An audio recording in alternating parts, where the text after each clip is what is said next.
Hi guys and welcome to another video. My name is Rituparna Roy and thank you for everyone who voted for this video. These are my favorite books of 2020. Now I have been a reader all my life. I started reading when I was a kid and I just could not stop.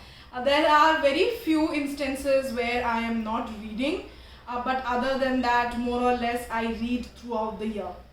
Talking about the kind of books that I like, previously I used to read only a lot of different types of fiction, but now with slowly I have started to grow a little bit there and started incorporating non-fiction biographical books also, and I have quite enjoyed that, and I think we should all try, at least once in a while start reading or learn to read some other types of books which are not just the kind of genres we like.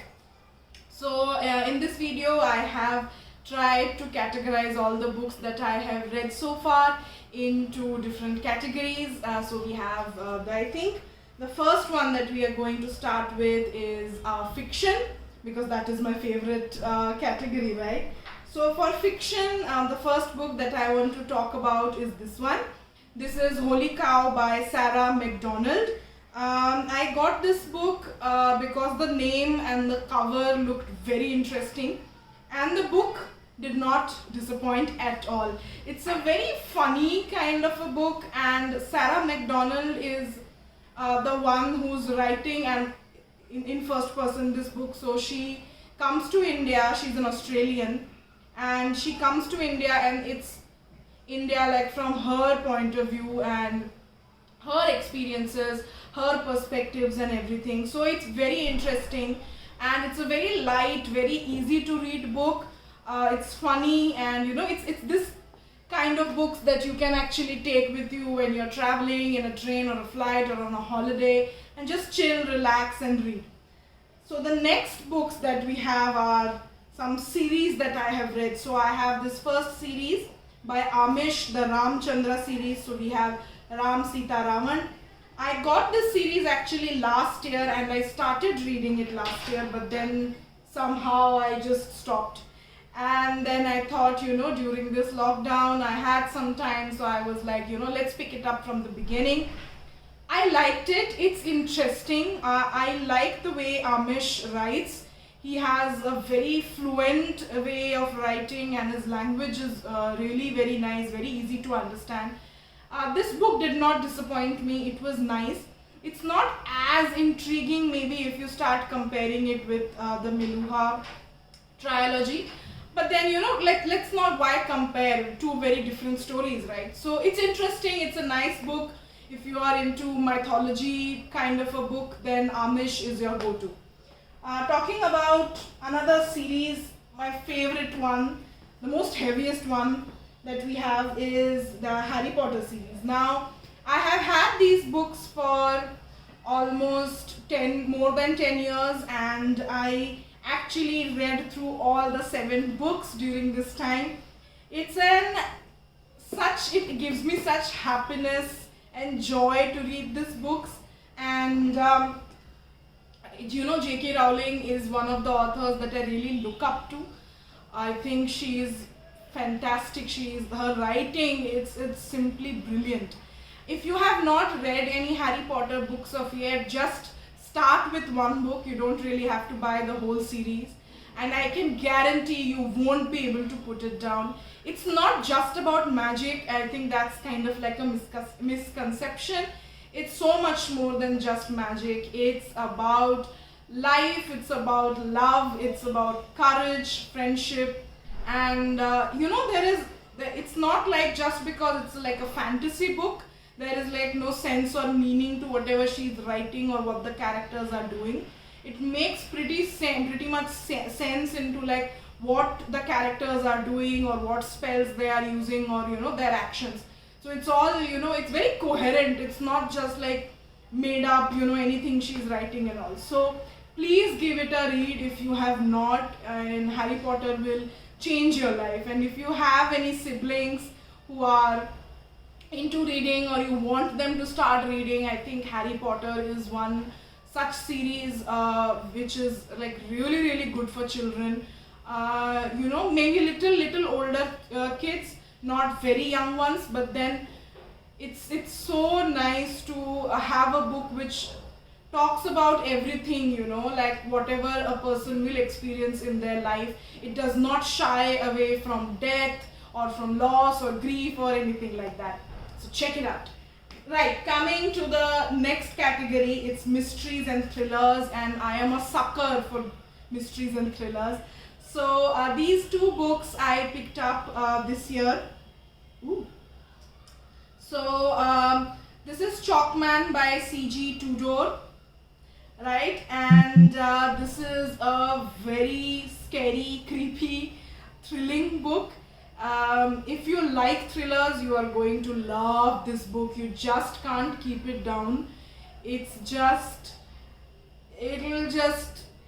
another dimension, another world. I have not read any book like this, and then I read Dark Places and I was like, my god, like these two are not similar in any way, don't get me wrong, but they are, the same creepy and airy and like scary and all.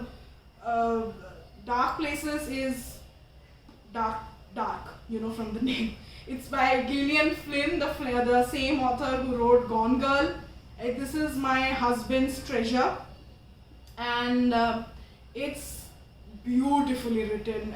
Must read if you like thrillers and mysteries. Coming to biographical kind of books, so we have Khushwant Singh's Truth, Love and a Little Malice.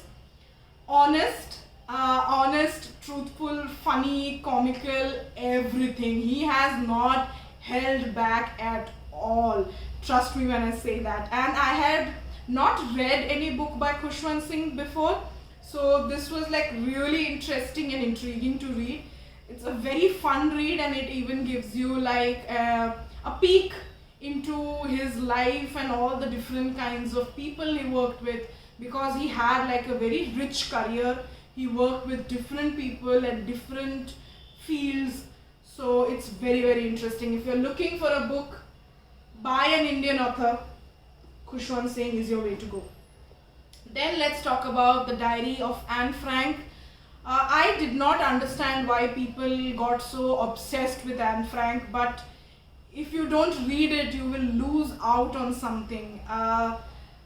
This is a book which will break your heart.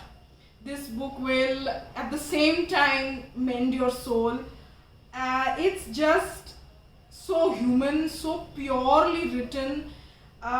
Must read. I recommend this to everyone watching the video. Read it. Let me know what you think. It's some 280 pages something, right? And I'll just tell you what is it about. It's about Anne Frank, who's hiding from the Nazis, and it's her diary which got published post-war, and talks about her experiences and everything. And give it a read, really, seriously. It's so easy to read. It's not very like complicated language or anything like that. Everyone should read Diary of Anne Frank once in their life. Then we have Becoming by Michelle Obama. I had this book on my list for a long time, and I finally bought it for my birthday actually, I think. And I liked it. Somewhere in the middle of the book, it gets a bit slow, boring a bit for me, but then the beginning and the end of the book are so nice, very beautifully written. Where she comes from and the whole journey to presidentialship, post-presidentialship, I think it's so amazing. It's very inspiring, it's very motivating. So if you are waiting, or you are thinking whether to buy this book or not, because it's a tad expensive, I get it, but if you can save up and you can read on this book, it will not disappoint.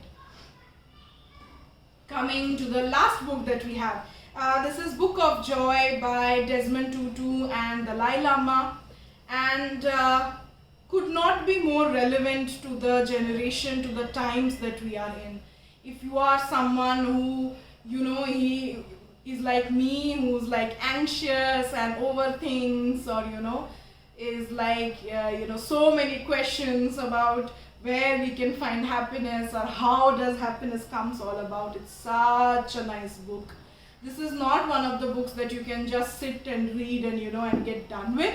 You'll actually have to sit back, understand and absorb what they're trying to say. An amazing book.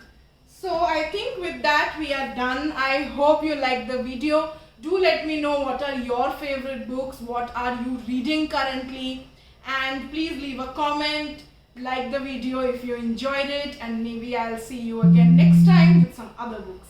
Thank you. Bye. Take care.